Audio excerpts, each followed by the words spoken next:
कृपया हरिकीर्तन मूर्तिधरं धरणीभरहारक गौरजनं जनकाधिकवत्सल स्निग्धपदं प्रणमामि सदा प्रभुपादपदम् प्रणमामि सदा प्रभुपादपदं प्रणमामि सदा प्रभुपादपदं प्रणमामि सदा प्रभुपादपदं प्रणमामि सदा प्रभुपादपदम्।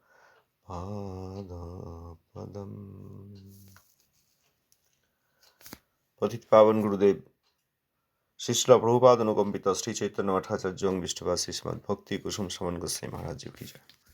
सपार शिला प्रभुपाद की जय। अवधूत कुलचूड़ामणि शिला गौरकिशोर बाजी महाराज जी की जय। श्री शिला सच्चिदानंद भक्त ठाकुर महाशय की जय। श्री रूपानुग आचार्य वर्ग की जय। भजनानंद समागत भक्तवृंद की जय। श्री रूपानुग शुद्ध भक्ति धारार भगीरथ श्री शिला सच्चिदानंद भक्त ठाकुर महाशय। जैव धर्म अष्टम अध्याय। বড়গাছি নিবাসী নিত্যানন্দ দাস এই স্থলে জিজ্ঞাসা করিলেন, উত্তম ভক্তদিগের ব্যবহার কিরূপ? হরিদাস বাবাজি মহাশয় কহিলেন, বাবা, যখন আমাকে প্রশ্ন করিয়াছ, আমার সকল কথা শেষ হইতে দেও। আমি বৃদ্ধ, আমার স্মরণ শক্তি হ্রাস পাইয়াছে। যাহা মনে করিয়া লইয়াছি তাহা ভুলিয়া যাইব। হরিদাস বাবাজি মহাশয় একটু কড়া বাবাজি। তিনি কাহারও দোষ দেখেন না বটে, কিন্তু অন্যায় কথার তখনই একটা উত্তর দিয়া থাকেন। তাহার কথা শুনিয়া সকলে নিস্তব্ধ হইলেন। হরিদাস বাবাজি পুনরায় প্রভু নিত্যানন্দের বটতলায় প্রণাম করিয়া বলিতে লাগিলেন, মধ্যম ভক্তদিগের ভক্তি প্রেমাকারে গাঢ় হইলে তাহারা অবশেষে উত্তম ভক্ত হইয়া থাকেন।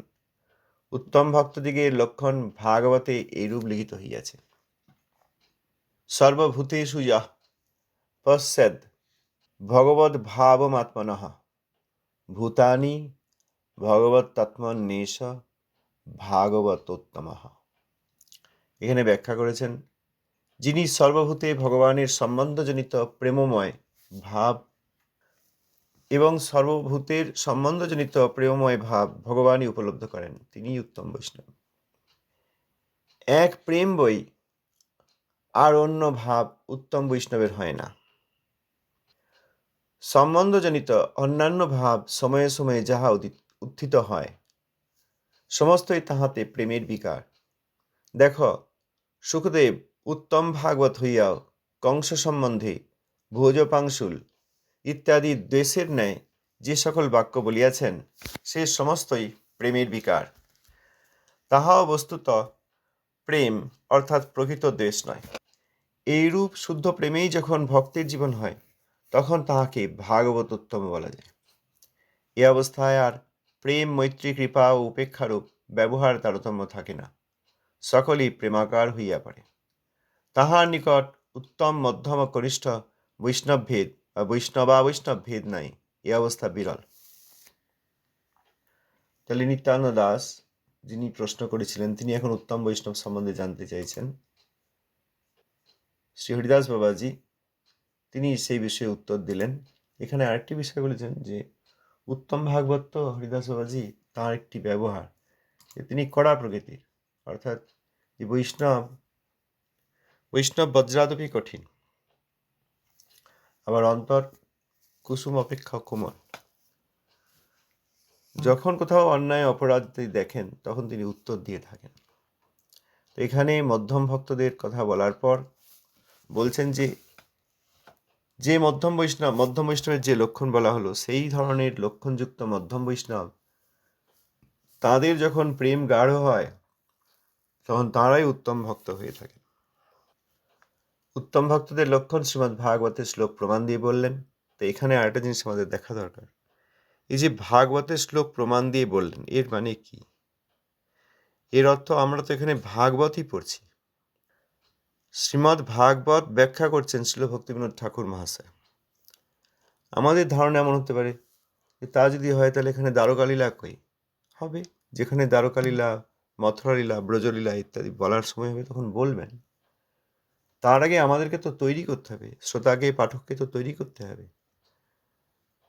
এখানে যেসব চরিত্রের কথা আসলো ভক্তিনাথ ঠাকুর মহাশয় বলেছেন, তাদের মধ্যে বিভিন্ন প্রকার অনর্থ, মায়াবাদ ইত্যাদি রয়েছে।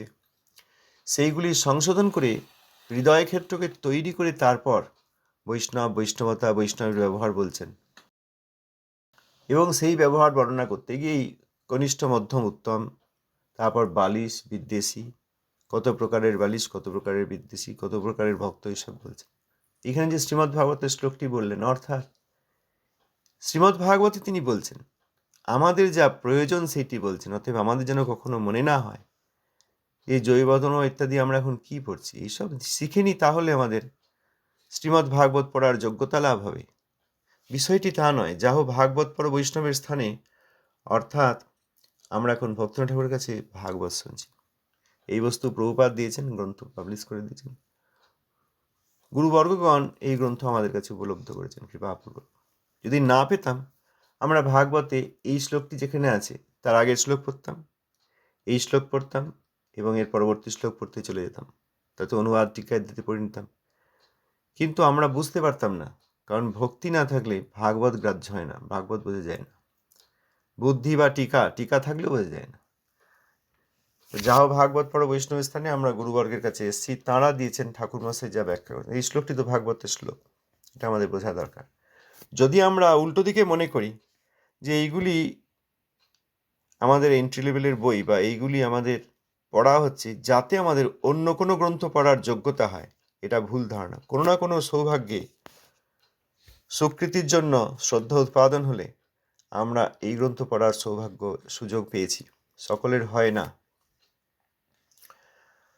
যারা এইসব গ্রন্থকে প্রামাণ্য গ্রন্থ মনে না করেন বা এইসব গ্রন্থ পড়তে পড়তে উৎসাহী হন বা উৎসুক হন যে কখন প্রকৃত গ্রন্থ পড়ব, অর্থাৎ এই গীতা, ভাগবত আদি, তাদের এখনো শুদ্ধ ভক্তি সম্বন্ধে ধারণা হয়নি। সেরকম স্থিতিতে বেশি দিন থাকা ভালো নয়, কারণ এগুলি অপরাধজনক ভাবনা। এখানে বলছেন যিনি সর্বভূতে ভগবানের সম্বন্ধজনিত প্রেমময় ভাব। সর্বভূতে অর্থাৎ এই চরাচর পৃথিবীতে যত কিছু দেখা যায়, ভূত বলতে এমনি তো ক্ষিতি অপ্তেজ মরুদ্বোম, ঠিক আছে, ক্ষিতি অপ্তেজ মরুদ্বোম দিয়ে যত কিছু তৈরি, এই জগতের সবই তো ক্ষিতি অপ্তেজ মরুদ্বোম দিয়ে তৈরি। আর আছে মন, বুদ্ধি, অহংকার। আর যে আত্মা আর পরমাত্মা রয়েছেন প্রতি আত্মার সঙ্গে সঙ্গে, তাঁরাই একমাত্র চিন্ময় এবং ভগবানের অপ্রকাশিত রূপ, সূক্ষ্ম রূপ। আত্মা চিন্ময়, ভক্ত শুদ্ধ চিন্ময়, আর প্রতি আত্মার সঙ্গে পরমাত্মা রয়েছেন সূক্ষ্ম রূপে। তাছাড়া বাদ বাকি সবকিছুই ভূত, হয় মন, বুদ্ধি, অহংকার, আর নয় স্থূল। সুতরাং যিনি সর্বভূতে ভগবানের সম্বন্ধজনিত প্রেমময় ভাব, তার মানে সমস্ত বস্তুতে, একটা কমলালেবু সেও ভগবানের সেবার জন্য, একটা গৃহ সেও ভগবানের মন্দির, প্রধানত মন্দির, এবং সেখানে যারা থাকবেন তারা ভগবানের সেবা আদি করবেন। অর্থ সেও ভগবানের কৃপায় এসেছে, কিভাবে শ্রীহরির সেবায় নিযুক্ত করা যায়। সব কিছুতে ভগবানের সম্বন্ধ রয়েছে, অতএব তাঁর ভাব প্রেমময়। আবার সেই সম্বন্ধ থাকার জন্য প্রেমময় ভাব ভগবানের রয়েছে, অতএব এসব সেবার বস্তু, তিনি উত্তম বৈষ্ণব। এখানে সর্বভূতে বললেন, সেরকম সর্ব ব্যক্তিও, সমস্ত আত্মাও সব ভগবানের দাসানুদাস, মানে না মানে সব তাঁর দাস। তিনি যে কথা বলে উত্তর দেওয়া শুরু করেছিলেন আমরা কয়েকদিন আগে পড়েছি। অতএব সমস্ত আত্মাকে প্রণাম করেছেন। তারপর মানে না মানে সেই দুটি ভাগ করে, যে মানে তার প্রতি একরকম, যে মানে না তার প্রতি একরকম। যে মানে সে এক প্রকারের, আর যে মানে না সে আরেক প্রকারের জীব। সমস্ত বস্তু এবং ব্যক্তিতে ভগবানের সম্বন্ধজনিত যে প্রেমময় ভাব, আবার সর্বভূতের সঙ্গে সম্বন্ধের কারণে যে প্রেমময় ভাব ভগবানের রয়েছেন, সেটি উপলব্ধি করেন, তিনি উত্তম বৈষ্ণব। কিন্তু এটা কৃত্রিমভাবে সম্ভব নয় যে আমরা শিখে নিলাম, একটা সূত্র পেয়ে গেছি, উত্তম বৈষ্ণবের ব্যবহার বা ধারণা কীরকম হয়, এখন আমরা সেই রকমই ব্যবহার করব, তা হয় না। সেই অধিকার অর্জন করতে হয়, এটা স্বাভাবিক হতে হবে। বুঝে গেছি, অতএব সেইভাবে আমি আচরণ করার চেষ্টা করি, সেটা কৃত্রিমতা হবে, তার মধ্যে কপটতা এসে যাবে। সেরকম করলে উত্তম ভাগবতের যে পদ, তার চরণে অপরাধ হবে।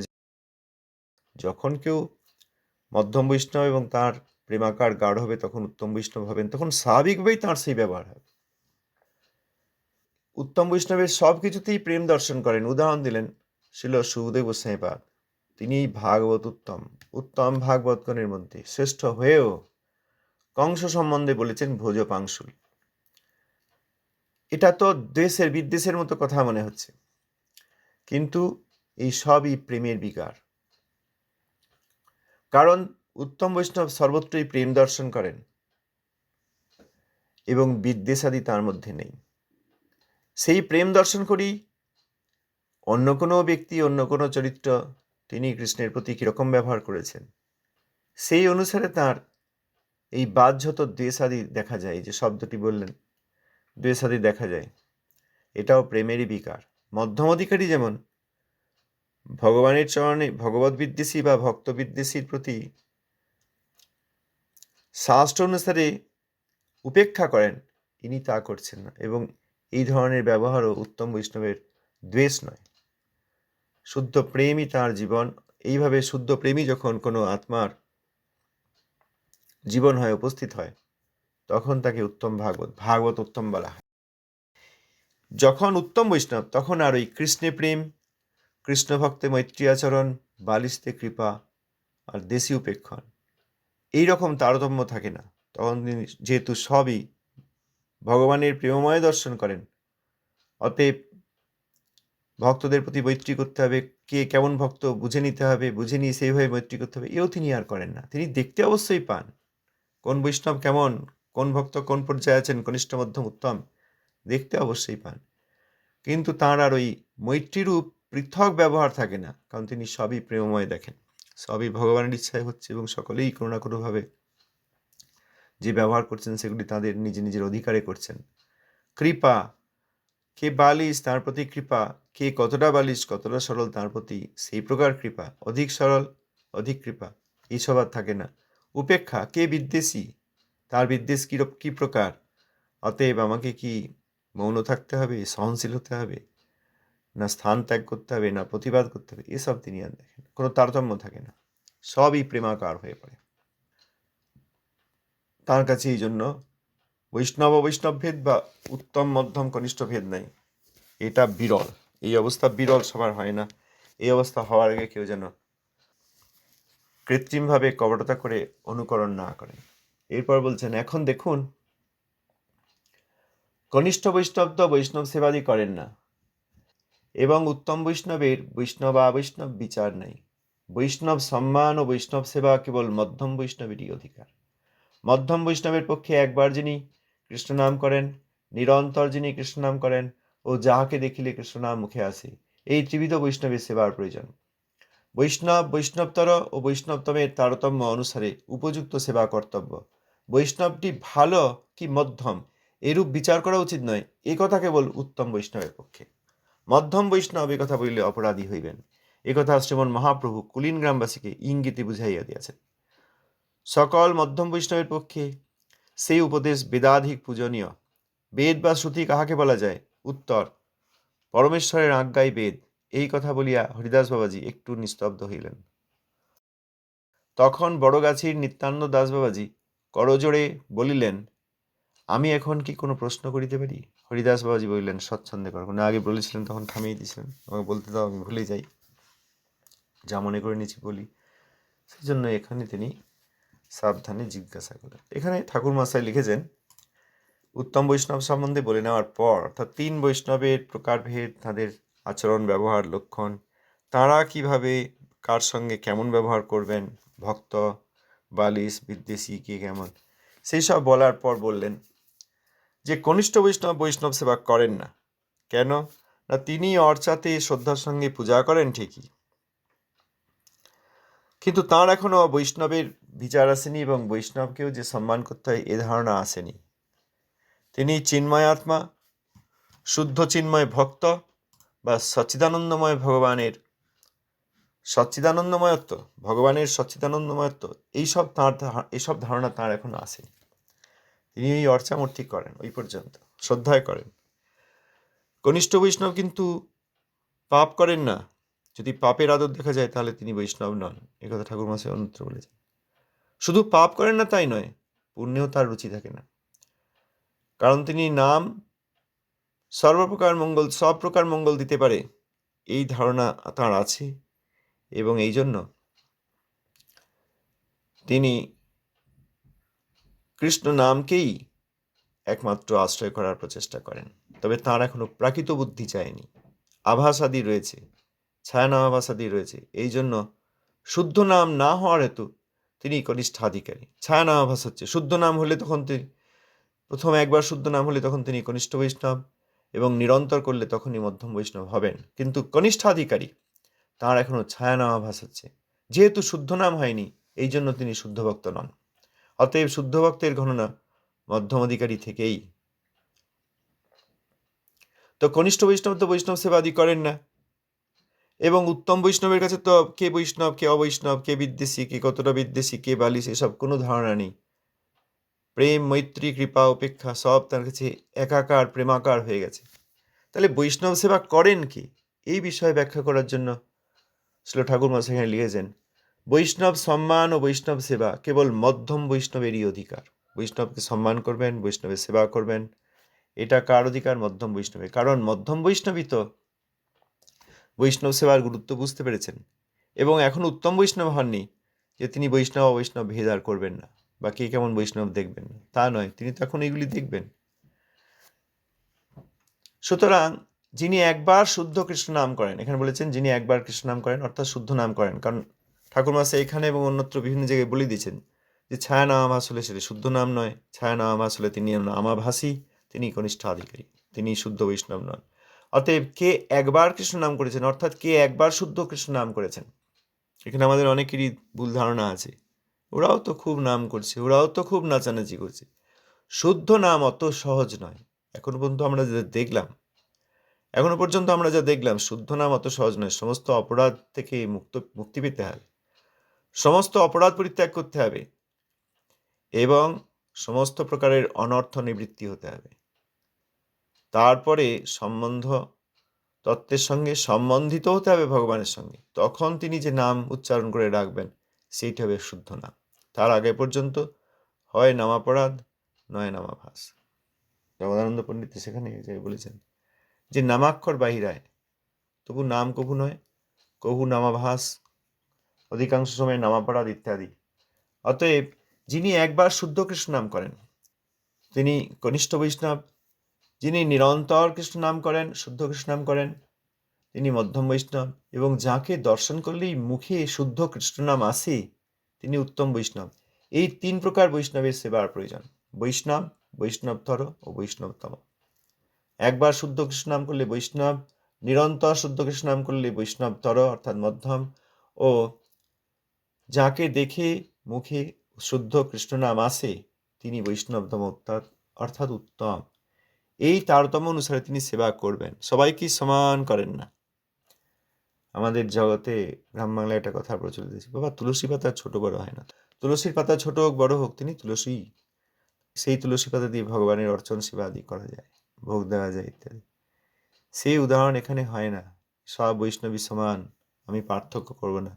যারা বলেন তাঁরা এখনো মধ্যম অধিকার প্রাপ্ত হননি, শুদ্ধ নাম হয়নি, এই জন্য তারা বুঝতে পারছেন না।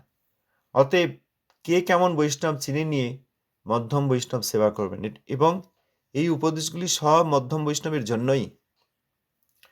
বৈষ্ণব, বৈষ্ণবতর ও বৈষ্ণবতমের মধ্যে যে তারতম্য, সেই অনুসারে সেবা করবেন। এইবার যদি মধ্যম বৈষ্ণব চিন্তা করেন যে বৈষ্ণবটি ভালো কি মধ্যম, এর মানে কি? বৈষ্ণবটি ভালো মানে কি খারাপ? না, বৈষ্ণবটি ভালো মানে উত্তম কিনা। বৈষ্ণবটি ভালো অর্থে এখানে বৈষ্ণবটি উত্তম কিনা কিংবা মধ্যম।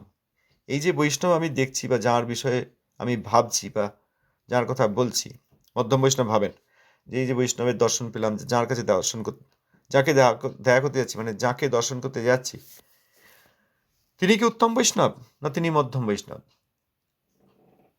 এই রকম বিচার করা উচিত নয়। এই কথা কেবল উত্তম বৈষ্ণবের পক্ষে। উত্তম বৈষ্ণব এটি আর করেন না, তার কাছে যেহেতু সব একাকার হয়ে গেছে, সবই প্রেমাকার, এজন্য কে উত্তম কে মধ্যম কে কনিষ্ঠ এ তো উত্তম বৈষ্ণব চিন্তা করেনই না, কে বৈষ্ণব কে অবৈষ্ণব এও চিন্তা করেন না। সুতরাং বৈষ্ণবটি উত্তম না মধ্যম এই বিচার করা উচিত নয়, এটা উত্তম বৈষ্ণবের পক্ষে। উত্তম বৈষ্ণব করবেন না, স্বাভাবিকভাবেই করবেন না। মধ্যম বৈষ্ণব যদি এই কথা বলেন তাহলে তিনি অপরাধী হবেন। আমার বিচার করা, অনেকে বলেন আমার সব বিচার করতে যাওয়ার দরকার নেই, উনি মঠে এসছেন বা উনি সন্ন্যাস নিয়েছেন বা উনি গৃহস্থ অনেকদিন দীক্ষাদি নিয়েছেন, আমি আর বিচার করতে যাচ্ছি না, আমি সম্মান করব, এই কথা যদি বলেন তাহলে তিনি মধ্যমাধিকারী নন। আর যদি মধ্যমাধিকারী হয়ে থাকেন এই কথা বললে তাঁর অপরাধ হয়ে যাবে, তাকে বিচার করতে হবে। এই জগতে অনেক ধারণা আছে, আমাদের মনের মধ্যে সেসব ধারণা গেঁথে বসে আছে, কিন্তু আমাদের বোঝা দরকার না ইনি উত্তম না মধ্যম, ইনি উত্তম বৈষ্ণব না মধ্যম বৈষ্ণব, বিচার করতে হবে মধ্যম বৈষ্ণবকে। যদি না করেন, যদি বলেন আমার বিচার করা উচিত নয়, তাহলে তিনি অপরাধী হবেন। কোথায় আছে? শ্রীমন মহাপ্রভুর উপদেশ, স্বয়ং প্রভুর উপদেশ শ্রী চৈতন্য চরিতামৃতে। এখানে বলছেন এই কথা শ্রীমন মহাপ্রভু কুলীন গ্রামবাসীকে ইঙ্গিতে বুঝাইয়া দিয়েছেন, ইঙ্গিতে বুঝিয়েছেন, ওই জন্য আমরা বুঝতে পারি না। এই যে আবার এই কথা, তাহলে এইসব গ্রন্থ পড়লে আমাদের তাহলে কি শ্রী চৈতন্য চরিতামৃতে এন্ট্রি মিলবে? এ এক অপরাধজনক। তার মানে শ্রী চৈতন্য চরিতামৃত যেটি শ্রীমদ্ ভাগবতী শ্রীল কৃষ্ণদাস কবিরাজ গোস্বামীপাদের কীর্তিত, যদি মনে করা হয় যে এই সব পড়লে সেখানে এন্ট্রি মিলবে, তাহলে ভক্তিবিনোদ ঠাকুর এবং তাঁর লিখিত গ্রন্থকে অবমাননা করা হয়, যেন আরও যোগ্যতর বস্তু আছে। অতএব এইটা হয়ে গিয়ে কখন আমরা যোগ্যতর বা যোগ্যতম বস্তু সেই গ্রন্থে আমরা অধিকার লাভ করব, এইসব ধারণা এসেছে অপরাধ থেকে এসেছে। তাহলে মহাপ্রভু ইঙ্গিতে বুঝিয়েছেন, যেহেতু ইঙ্গিতে বুঝিয়েছেন সেহেতু আমরা বুঝতে পারি না। অন্যত্র আমরা পড়লাম, সেখানে ঠাকুর মহাশয় ব্যাখ্যা করেছেন যে শ্রীমন মহাপ্রভু যে বললেন যার মুখে এক কৃষ্ণ নাম তাকে তুমি সেবা করো। 3 বার এই প্রশ্ন করলে, 3 বছর একই প্রশ্ন করলে যে বৈষ্ণব সেবা করবে, বৈষ্ণবকে প্রথমবার মহাপ্রভু বললেন যার মুখে এক কৃষ্ণ নাম, অর্থাৎ এক শুদ্ধ কৃষ্ণ নাম, তাকে তুমি এরকম সম্মান করবে, সেবা করবে। দ্বিতীয়বার বললেন যার মুখে নিরন্তর শুদ্ধ কৃষ্ণ নাম, আর তৃতীয়বার বললেন যাকে দেখলে মুখে কৃষ্ণ নাম আসে। এই 3 ভাবে তিনি বৈষ্ণব, বৈষ্ণবতর এবং বৈষ্ণবতম বুঝিয়ে দিয়েছেন। এখানে ছিল ভক্তিবিনোদ ঠাকুর মহাশয় অন্য প্রবন্ধে দেখেছি, সেখানে ব্যাখ্যা করেছেন যে এখানে কিন্তু কনিষ্ঠাধিকারীর কথা বলেন নাই। তাহলে তো বলতেন না যে যার মুখে এক কৃষ্ণ নাম, এক কৃষ্ণ নাম যখন মহাপ্রভু বলছেন, গুরু বর্গগণ বলছেন এক কৃষ্ণ নাম মানে শুদ্ধ কৃষ্ণ নাম, এক কৃষ্ণ মানে অপরাধযুক্ত নাম নয়, তাহলে তো নামই নয়। এর আগে এখানেই আমরা পড়েছি যে শুদ্ধ নাম আর নামাপরাধ, অর্থাৎ হরিনাম আর নামাপরাধের মধ্যে পার্থক্য। যেখানে গান হচ্ছে, নাচানাচি হচ্ছে, হরিনাম হচ্ছে বলে চলে যাচ্ছি, বা পাড়ায় ডাকছে, বা কিছু মাঙ্গলিক অনুষ্ঠানের জন্য বাড়িতে কেউ করছে, 24 প্রহর কীর্তন দিয়ে সেখানে চলে যাচ্ছি, সেখানে কি হচ্ছে সেটা বিচার না করে যাওয়া উচিত নয়। যদি নামাপরাধ হয় তাহলে যাওয়া যায় না, এবং বেশিরভাগ ক্ষেত্রে নামাপরাধই হয়। ভূত তাড়ানো, তারপর ওলা ওঠা তাড়ানো, প্রভুপাদ বলেছেন অন্যত্র, উলা ওঠা তাড়ানো, রোগ সারানো, এইসব উদ্দেশ্যে, গৃহপ্রবেশ, এইসব উদ্দেশ্যে যে হরিনাম কীর্তনাদি হয় সেগুলি হরিনাম নয়। সুতরাং মহাপ্রভু যে বললেন যার মুখে এক কৃষ্ণ নাম, একবার কৃষ্ণ নাম করেছেন তাকে সেবা করবে, অর্থাৎ কনিষ্ঠাধিকারী নয়, বৈষ্ণবের কথা বলেছেন।